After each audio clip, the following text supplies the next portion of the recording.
ನಂದಗೋಕುಲ ಇವತ್ತಿನ ಸಂಚಿಕೆಯಲ್ಲಿ ಏನಾಗುತ್ತೆ ಅಂತ ನೋಡೋಣ. ಇಲ್ಲಿ ಮನೆಯವರೆಲ್ಲ ಕೂತ್ಕೊಂಡು ತಿಂಡಿ ತಿಂತಾ ಇರ್ತಾರೆ. ಅಕ್ಕ ಇಷ್ಟೆಲ್ಲ ಅಡುಗೆ ಮಾಡೋಕೆ ಮೋಸ್ಟ್ಲಿ ನಿನಗೆ 3 ಜನ ನಿನ್ನ ಸೊಸೆಯವರಿಗೆ ಸಾಕಾಗಲ್ಲ ಅಂತ ಅನಿಸುತ್ತೆ. ಇನ್ನೊಬ್ರು ಬೇಕು ಅಂತ ಅನಿಸುತ್ತೆ ಅಲ್ವೇನಕ್ಕ ಅಂತ ಸುಂದ್ರ ಕೇಳ್ತಾ ಇರಬೇಕಾದ್ರೆ, ಹೇ ಏನು ಹೇಳ್ತಿದ್ಯಾ, ಇನ್ನೊಬ್ರ ಬೇಡ ಬೇಡ ಇಷ್ಟೇ ಜನರು ಸಾಕು ಅಂತ ಗಿರಿಜಾ ಹೇಳ್ತಿರ್ಬೇಕಾದ್ರೆ, ಗಿರಿಜಾ ಅವನ ಮಾತು ನಿನಗೆ ಇನ್ನೊಂದು ಅರ್ಥ ಆಗಲಿಲ್ವೇ, ನನಗೆ ಮದುವೆ ಮಾಡಿಸಿ ಈ ಮನೆಗೆ ಇನ್ನೂ ಒಂದು ಸೊಸೆ ಕರ್ಕೊಂಡು ಬನ್ನಿ ಅಂತ ಪರೋಕ್ಷವಾಗಿ ಹೇಳ್ತಾ ಇದ್ದಾನೆ ಗಿರಿಜಾ ಅಂತ ನಂದ ಅಣ್ಣ ಹೇಳ್ತಾ ಇರ್ತಿದ್ರೆ, ಆಹಾ ಬಾವ ನೀವು ಬಿಳಿ ಬಾವ, ನೀವು ಮಾತ್ರ ಬಿಳಿ ಅಲ್ಲ ಬಾವ, ನಿಮ್ಮ ಮನಸ್ಸು ಕೂಡ ಬಿಳಿ ಹಾಲಿನಂತೆ ಬಿಳಿ ಬಾವ. ಆಹಾ ನನ್ನ ಮನಸ್ಸನ್ನು ನೀವು ಎಷ್ಟು ಚೆನ್ನಾಗಿ ಅರ್ಥ ಮಾಡ್ಕೊಂಡಿದ್ದೀರಾ, ನಗ್ತಾ ಇದ್ದಿದ್ರೆ ಒಳ್ಳೆ ವಿಷ್ಣುವರ್ಧನ್ ಥರನೇ ಕಾಣಿಸ್ತೀರಾ ಅಂತ ಸುಂದ್ರ ಹಾಗೆ ತಮಾಷೆ ಮಾಡ್ತಿರ್ಬೇಕಾದ್ರೆ ಎಲ್ಲರೂ ಕೂಡ ನಗ್ತಾ ಇರ್ತಾರೆ. ಸರಿ ತಮಾಷೆ ಸಾಕು, ಸುಮ್ಮನೆ ತಿಂಡಿ ತಿನ್ನು ಅಂತ ಬೈದ್ಬಿಡ್ತಾರೆ. ಆಗ ಅಲ್ಲಿಗೆ ಕೇಶವ ಬಂದ್ಬಿಡ್ತಾನೆ. ಅಮ್ಮ ನನಗೆ 4-5 ಡೆಲಿವರಿ ಇದೆ, ನಾನು ಅಂಗಡಿಗೆ ಹೋಗ್ತೀನಿ ಅಂತ ಕೇಶವ್ ಹೇಳ್ತಾನೆ. ಬಾರೋ ತಿಂಡಿ ತಿನ್ಕೊಂಡು ಹೋಗು ಅಂತ ಗಿರಿಜಾ ಕರೀತಾರೆ. ಬೇಡಮ್ಮ, ಕೊಡೋದು ಲೇಟ್ ಆದರೆ ಮತ್ತೆ ಅಪ್ಪನ ಹತ್ರ ಬೈಸ್ಕೋಬೇಕಾಗುತ್ತೆ, ನನಗೆ ತಿಂಡಿ ಬೇಡ ಅಂತ ಹೇಳಿ ಅಲ್ಲಿಂದ ಕೇಶವ ಕೋಪ ಮಾಡ್ಕೊಂಡು ಹೊರಟೋಗ್ಬಿಡ್ತಾನೆ. ಆಗ ನಂದಣ್ಣು ಕೂಡ ನನಗೂ ತಿಂಡಿ ಬೇಡ ಅಂತ ಎದ್ದು ಬಿಡ್ತಾರೆ. ಯಾಕ್ರಿ ನೀವು ಈ ಥರ ಮಾಡ್ತಿದ್ದೀರಾ, ಕೂತ್ಕೊಳ್ಳಿ ಅಂತ ಗಿರಿಜಾ ಹೇಳ್ತಾರೆ. ಅಯ್ಯೋ ಬೇಡ, ನನ್ನ ಮಗನೇ ಊಟ ಮಾಡದೆ ಹಂಗೆ ಹೋಗ್ಬಿಟ್ಟ, ಇನ್ನು ನನಗೆ ಹೆಂಗೆ ಊಟ ಸೇರುತ್ತೆ ಅಂತ ಹೇಳ್ಬಿಡ್ತಾನೆ. ಅಷ್ಟೊತ್ತಿಗೆ ಮೀನಾ, ಮಾವ ಯಾಕೆ ಹಂಗೆ ಹೇಳ್ತೀರಾ, ಅವನಿಗೆ ಹೊಟ್ಟೆ ಏನಾರು ಹಶು ಆದರೆ ಹೊರಗೆಲ್ಲರೂ ಊಟ ಮಾಡ್ತಾನೆ, ಅದಕ್ಕೋಸ್ಕರ ನೀವೇನಾದ್ರು ತಿಂಡಿ ಬಿಟ್ಟು ಹೋದರೆ ಇಲ್ಲಿ ಯಾರು ತಿಂಡಿ ಮಾಡಲ್ಲ, ಹಾಗೆ ತಿಂಡಿ ಬಿಟ್ಟು ಹೋಗ್ತಾರೆ ಮಾವ, ಆ ಥರ ಮಾಡಬೇಡಿ, ನೀವು ತಿಂಡಿ ತಿನ್ನಿ ಅಂತ ಹೇಳ್ತಾರೆ. ಸರಿಮ್ಮ, ಆದರೆ ನಾನು ಇಷ್ಟು ದುಡಿತಿರೋದು ಯಾರಿಗೋಸ್ಕರ ಹೇಳೋ, ನನ್ನ ಮಕ್ಕಳು ಚೆನ್ನಾಗಿರಬೇಕು, ಅವರು ಚೆನ್ನಾಗಿ ಊಟ ಮಾಡಿಕೊಂಡು ಇರಬೇಕು ಅಂತ ತಾನೆ, ಈ ಥರ ತಿಂಡಿ ಬಿಟ್ಟು ಇದ್ದರೆ ಹೇಗೆ, ನನಗೆ ತಿಂಡಿ ಸೇರುತ್ತಾ ಅಂತ ಇಲ್ಲಿ ನಂದಕುಮಾರ್ ಹೇಳ್ತಿರ್ಬೇಕಾದ್ರೆ ಮೀನಂಗೆ ಮಾತ್ರ ಈ ಕೇಶವ ಯಾಕೆ ಈ ಥರ ಮಾಡ್ತಿದ್ದಾನೆ, ತುಂಬ ಅತಿಯಾಗಿ ಮಾಡ್ತಾ ಇದ್ದಾನೆ, ಇವನಿಗೆ ಮಾವ ಬೈತಾ ಇರೋದು ಮಾತ್ರ ಕಾಣಿಸ್ತಿದೆ, ಅವರ ಹಿಂದಿನ ಕಾಳಜಿ ಮಾತ್ರ ಇವನಿಗೆ ಅರ್ಥನೇ ಆಗ್ತಿಲ್ಲಲ್ಲ, ಅವರು ಒಂದು ಹೊತ್ತು ತಿಂಡಿ ತಿಂದಿಲ್ಲ ಅಂದ್ರೇ ಪಾಪ ಇಷ್ಟೆಲ್ಲ ಸಂಕಟ ಪಡ್ತಿದ್ದಾರೆ, ಇನ್ನು ಅವನು ಮನೆ ಬಿಟ್ಟು ಹೋಗೋ ನಿರ್ಧಾರ ಮಾಡಿದ್ದಾನೆ ಅಂತ ಗೊತ್ತಾದರೆ ಮಾವ ಇನ್ನು ಎಷ್ಟು ಬೇಜಾರಾಗ್ಬಿಡ್ತಾರೆ, ಇದೆಲ್ಲ ಯಾಕೆ ಅವನಿಗೆ ಅರ್ಥ ಆಗ್ತಿಲ್ಲ ಅಂತ ಹೇಳ್ತಾನೆ. ಈ ಕಡೆ ಮೀನಾ ಅಡುಗೆ ಮನೆಗೆ ಬಂದು, ಅತ್ತೆ ನಾನಿನ್ನು ಆಫೀಸಿಗೆ ಬರ್ತೀನಿ ಅತ್ತೆ ಅಂತ ಹೇಳ್ತಾಳೆ. ಅಷ್ಟೊತ್ತಿಗೆ ಗಿರಿಜಾ ಅವರು ಟಿಫನ್ ಬಾಕ್ಸ್ನ ಕೊಡ್ತಾರೆ. ಅದನ್ನ ಮೀನಾ ತಗೊಂಡು ಬ್ಯಾಗ್ಗೆ ಹಾಕ್ಕೊಂಡು ಅಲ್ಲಿಂದ ಹೊರಡಬೇಕು ಅನ್ನೋಷ್ಟರಲ್ಲಿ, ಮೀನಾ 1 ನಿಮಿಷ ನಿಂತ್ಕೊಳ್ಳಮ್ಮ, ನಾನು ನಿನ್ನ ಹತ್ರ ಸ್ವಲ್ಪ ಮಾತಾಡಬೇಕು. ಅಲ್ಲ ಕೇಶವನ ಮನಸ್ಸಲ್ಲಿ ಏನು ಓಡ್ತಾ ಇದೆ ಅಂತ ಗಿರಿಜಾ ಕೇಳ್ತಾರೆ. ಅತ್ತೆ ಆ ಥರ ಏನಿಲ್ಲ ಅತ್ತೆ ಅಂತ ಮೀನಾ ಹೇಳ್ತಿರ್ಬೇಕಾದ್ರೆ, ಇಲ್ಲ ಅಮ್ಮ ಮೀನಾ, ಕೇಶವ ಯಾವತ್ತೂ ಕೂಡ ಈ ಥರ ನಡ್ಕೊಂಡವನೇ ಅಲ್ಲ, ಮನೆಯಲ್ಲಿ ಅವನು ಒಂದು ವೇಳೆ ಊಟ ತಿಂಡಿ ಏನಾದರೂ ಯಾರಾದರೂ ಬಿಟ್ಟಿದ್ರು ಇನ್ನೊಬ್ಬರ ಮನಸ್ಸಿಗೆ ಬೇಜಾರಾಗುತ್ತೆ, ನನ್ನ ಮನಸ್ಸಿಗೆ ಬೇಜಾರಾಗುತ್ತೆ ಅಂತ ಅವನು ಈ ಥರ ಎಲ್ಲ ಮಾಡುವವನೇ ಅಲ್ಲ, ಅಂಥದ್ರಲ್ಲಿ ಇವತ್ತು ಅವ್ರ ಮೇಲಿನ ಕೋಪಕ್ಕೇನೋ ಊಟ ತಿಂಡಿ ಬಿಟ್ಟು ಹೋಗಿದ್ದಾನೆ ಅಂತಂದರೆ ಅವನೇನಾದರೂ ಏನೋ ನಡೆಸ್ತಿದ್ದಾನೆ ಅಂತ ನನಗೆ ಅನುಮಾನ ಬರ್ತಾ ಇದೆ, ಅವನೇನಾದರೂ ನಿನ್ನ ಹತ್ರ ಹೇಳ್ಕೊಂಡಿದ್ದಾನಮ್ಮ ಅಂತ ಗಿರಿಜಾ ಕೇಳ್ತಿದ್ರೆ, ಇಲ್ಲತ್ತೆ ಅವನು ನನ್ನ ಹತ್ರ ಏನನ್ನೂ ಹೇಳ್ಕೊಂಡಿಲ್ಲ, ನಾನು ಬರ್ತೀನತ್ತೆ ಅಂತ ಅಲ್ಲಿಂದ ಮೀನಾ ಹೋಗ್ತಾಗೆ ರೆಡಿ ಆಗ್ತಾಳೆ. ಮೀನಾ 1 ನಿಮಿಷ ನಿಂತ್ಕೋ, ನಿನ್ನ ನೋಡ್ತಿದ್ರೆ ನನ್ನಿಂದ ಏನೋ ಒಂದು ವಿಷಯನ ಮುಚ್ಚಿಡ್ತಿದ್ಯಾ ಅಂತ ಅನಿಸ್ತಾ ಇದೆ, ಇವಾಗ ನೀನು ಸತ್ಯ ಹೇಳು ಅಂತ ಗಿರಿಜಾ ಆಣೆ ಮಾಡಿಸ್ಕೊಳ್ತಾರೆ.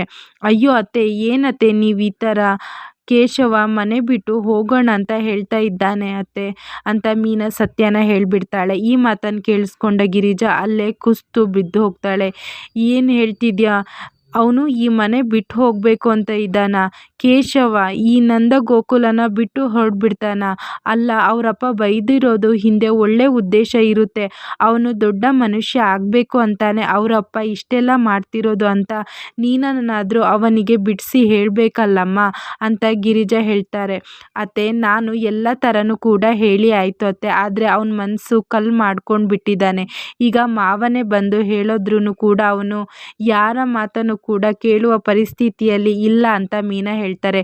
ಮೀನಾ, ನಿಮ್ಮ ಮಾವ ಅವ್ರ ರೂಮಲ್ಲಿನೇ ಒಂದು ನಂದಗೋಕುಲ ಫೋಟೋನ ಹಾಕ್ಕೊಂಡು ನಮ್ಮ ಫ್ಯಾಮಿಲಿ ಕೂಡ ಅದೇ ರೀತಿಯಲ್ಲಿ ನಂದಗೋಕುಲ ಥರನೇ ಇರಬೇಕು ಅಂತ ಆ ಫೋಟೋನ ನೋಡಿಕೊಂಡು ಯಾವಾಗಲೂ ಕೂಡ ಅಂದ್ಕೊಳ್ತಾರೆ ಕಣೆ. ಅಂಥದ್ರಲ್ಲಿ ಅವರು ಉಸಿರೇ ನಿಂತೋಗುತ್ತೆ ಈ ಫ್ಯಾಮಿಲಿ ಒಗ್ಗಟ್ಟಿನ ಮೇಲೆ. ಅಂಥದ್ರಲ್ಲಿ ಅವರ ಮಗನೇ ಈಗ ಮನೆ ಬಿಟ್ಟು ಹೋಗ್ತಿದ್ದೀನಿ ಅಂತ ಅವರಿಗೇನಾದರೂ ಗೊತ್ತಾಗ್ಬಿಟ್ರೆ ಅವರು ಬದುಕ್ತಾರೇನೆ? ಇಲ್ಲ, ಅವ್ರ ಎದೆ ಒಡೆದೋಗುತ್ತೆ, ಅಲ್ಲೇ ಪ್ರಾಣನ ಕಳ್ಕೊಂಡ್ಬಿಡ್ತಾರೆ. ಅವ್ರಿಗೇನಾದರೂ ಆದರೆ ನಾನು ಮಾತ್ರ ಖಂಡಿತವಾಗಿಯೂ ಬದುಕಿರಲ್ಲ ಅಂತ ಗಿರಿಜಾನು ತುಂಬಾ ಹತ್ಕೊಂತಿರೋ ಬರೋ ಪಾತ್ರೆನ ತೆಗೆದು ಬಿಸಾಡ್ತಿರ್ಬೇಕಾದ್ರೆ, ಅತ್ತೆ ಸಮಾಧಾನ ಮಾಡ್ಕೊಳ್ಳಿ ಅತ್ತೆ ಅಂತ ಜೋರಾಗಿ ಮೀನಾ ಕೂಗಿ, ಒಂದು ನಿಮಿಷ ಅತ್ತೆ, ಸಮಾಧಾನವಾಗಿ ನನ್ನ ಮಾತನ್ನ ಕೇಳಿ. ನಾನು ಯಾರತ್ತೆ ಹೇಳಿ? ನಾನು ನಿಮ್ಮ ಸೊಸೆ ಮೀನಾ. ನೋಡಿ ಅತ್ತೆ, ಈ ಮನೆ ಅನ್ನದ ಋಣ ನನ್ನ ಮೇಲೆ ಇದೆ. ನನ್ನ ಅಮ್ಮ ಅಪ್ಪ ನಾನು ಅವರ ಮಾತನ್ನು ಕೇಳಿಲ್ಲ ಅಂತ ಅವರ ತಲೆ ಮೇಲೆ ನೀರನ್ನು ಸುರಿಸ್ಕೊಂಡ್ರು. ನಾನು ಸತ್ತು ಹೋಗಿದ್ದೀನಿ ಅಂತ ಅವರು ನನ್ನ ಬಿಟ್ಟು ಹೋದುವಾಗ ನನಗೆ ಸತ್ತು ಹೋಗೋಷ್ಟು ಕೂಡ ತುಂಬಾ ದುಃಖ ಆಗಿತ್ತು ಅತ್ತೆ. ಆದರೆ ಆ ದುಃಖ ಒಂದು ದಿನಕ್ಕೂ ಕೂಡ ನನ್ನ ಹತ್ತಿರಕ್ಕೆ ಬಾರದೇ ಇರೋ ಹಾಗೇನೆ ಮಾಡಿರೋದು ಈ ಮನೆ. ನನಗೆ ತಾಯಿನ ಕಳ್ಕೊಂಡಿರುವ ತುಂಬಾ ನೋವಾಗಿತ್ತು ಅತ್ತೆ. ಆದರೆ ತಾಯಿ ಪ್ರೀತಿ ಕೊಟ್ಟು ಕೈ ತುತ್ತು ನೀಡಿದವರು ನೀವು. ಅಂಥದ್ರಲ್ಲಿ ಈ ಮನೆನ ಹೊಡೆದೋಗೋಕ್ಕೆ ನಾನು ಬಿಡ್ತೀನತ್ತೆ? ಈ ಮನೆ ಒಡೆಯೋಕ್ಕೆ ಆ ಸಾವೇ ಬಂದರೂ ಕೂಡ ಅದನ್ನ ನನ್ನ ದಾಟ್ಕೊಂಡು ಈ ಮನೆ ಒಳಗಡೆ ಬರಬೇಕು. ನೋಡಿ ಅತ್ತೆ, ಈ ಮನೆ ಅನ್ನದ ಋಣ ನನ್ನ ಮೇಲಿದೆ. ಸೊ ಹಾಗಾಗಿ ಯಾವುದೇ ಕಾರಣಕ್ಕೂ ಈ ಮನೆ ಒಡೆಯೋಕ್ಕೆ ನಾನು ಬಿಡಲ್ಲ.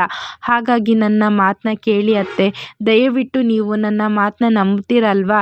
ಈ ಮೀನಾ ಮಾತು ನಂಬಿ ಅತ್ತೆ. ನಾನು ಹೇಗಾದರೂ ಸರಿ ಕೇಶವನ ನಾನು ಒಪ್ಪಿಸ್ತೀನಿ.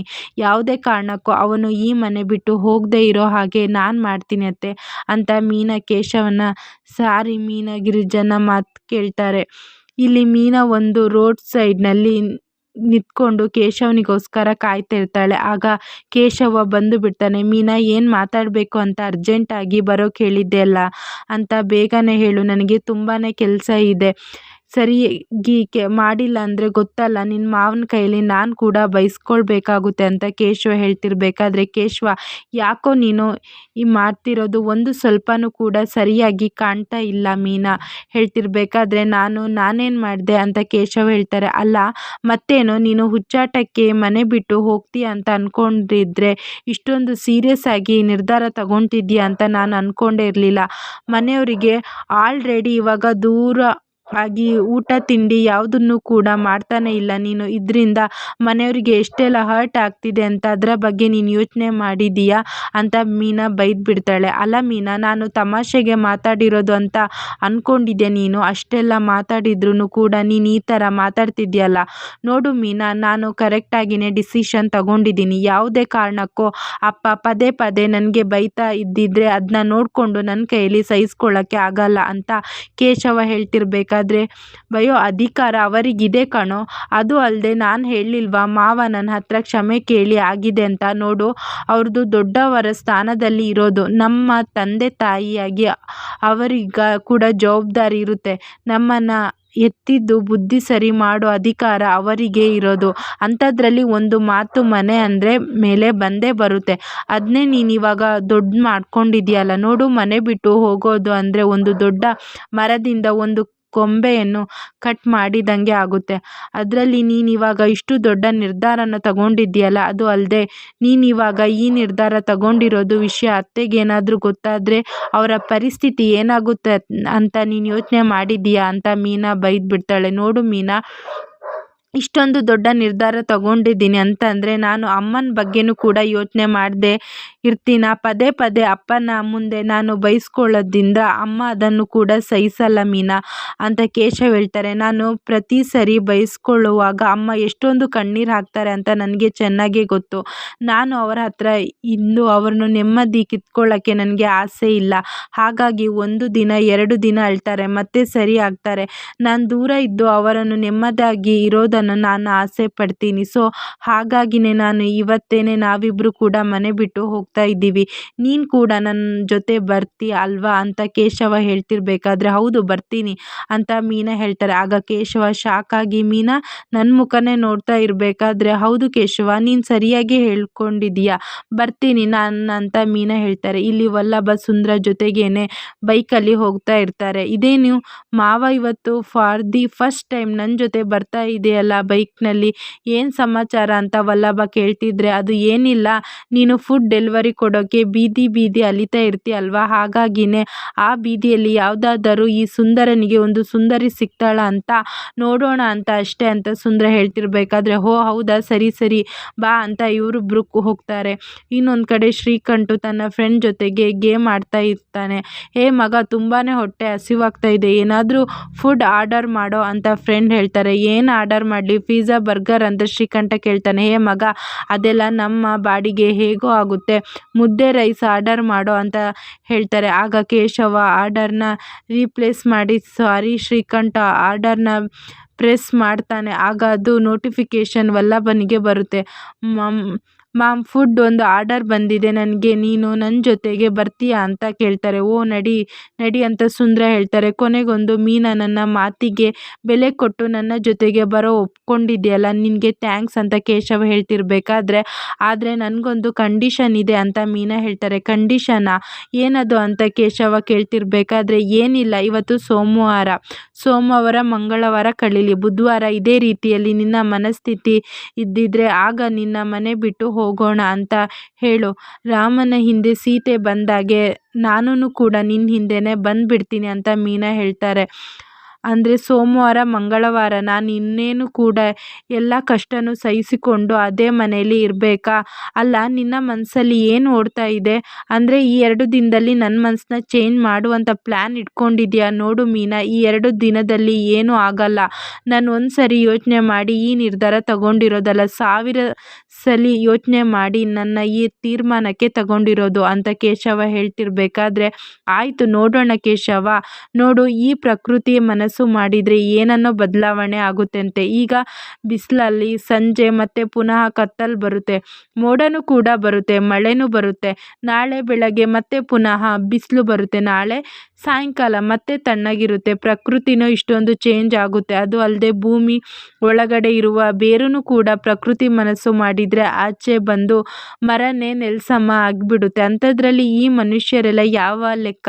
ಈ 2 ದಿನದಲ್ಲಿ ನಿನ್ನ ಮನಸ್ಥಿತಿ ಇದೇ ಥರ ಇದ್ದಿದ್ರೆ ನಾನು ಏನನ್ನು ಮಾತಾಡದೆ ನಾನು ನಿನ್ನ ಹಿಂದೆ ಈ ಮನೇನ ಬಿಟ್ಟು ಬಂದುಬಿಡ್ತೀನಿ ಅಂತ ಮೀನಾ ಹೇಳ್ತಾ ಇದ್ದರೆ ಸರಿ ಆಯಿತು ನೋಡು, 2 ದಿನದಲ್ಲಿ ಯಾವುದೇ ಕಾರಣಕ್ಕೂ ನನ್ನ ಮನಸ್ಥಿತಿ ಚೇಂಜ್ ಆಗೋಕ್ಕೆ ಸಾಧ್ಯನೇ ಇಲ್ಲ, ಚಾಲೆಂಜು ಎಕ್ಸೆಪ್ಟೆಡ್ ಅಂತವ ಕೇಶವ ಹೇಳ್ತಾನೆ. ಮಗ ಫುಡ್ ಡೆಲಿವರಿ ಕೊಟ್ಟು ಎಷ್ಟು ಹೊತ್ತಾಯಿತು, ಇನ್ನೂ ಬಂದಿಲ್ಲಲ್ಲೋ, ಸ್ವಲ್ಪ ಎಲ್ಲಿಗೆ ಅಂತ ಫುಡ್ ಚೆಕ್ ಮಾಡು ಅಂತ ಫ್ರೆಂಡ್ಸ್ ಕೇಳ್ತಾರೆ. ಆಗ ಶ್ರೀಕಂಠು ಫೋನ್ ಓಪನ್ ಮಾಡಿ ನೋಡ್ತಾನೆ. ಮಗ ಒಂದು ಗುಡ್ ನ್ಯೂಸ್ ಕಂಡ್ರೋ, ಫುಡ್ ಡೆಲಿವರಿ ಕೊಡೋಕ್ಕೆ ಬರ್ತಾ ಇರೋದು ಯಾರು ಗೊತ್ತಾ? ಅವನ ಫ್ರೆಂಡ್ ವಲ್ಲಭ ಕುಮಾರ್ ಅಂತ ಶ್ರೀಕಂಠ ಹೇಳ್ತಾನೆ.